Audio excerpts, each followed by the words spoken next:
Hi! In front of me is Motorola Moto G32 and today I would like to show you how you can edit saved Google password.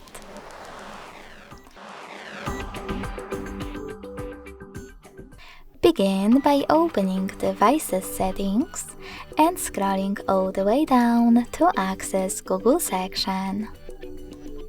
Now click on your Google account at the top if you have more than one and tap on the chosen one. Finally, you can tap on Autofill, Autofill with Google, and Passwords. Now just click on the one that you wish to edit. I will go with Instagram.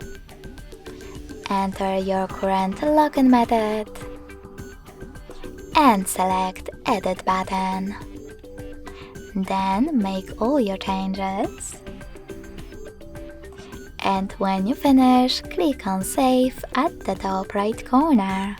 So when I do that, as you can see, my password was successfully changed. Thanks so much for watching. If you enjoyed this video, don't forget to leave a like, comment and subscribe. Bye!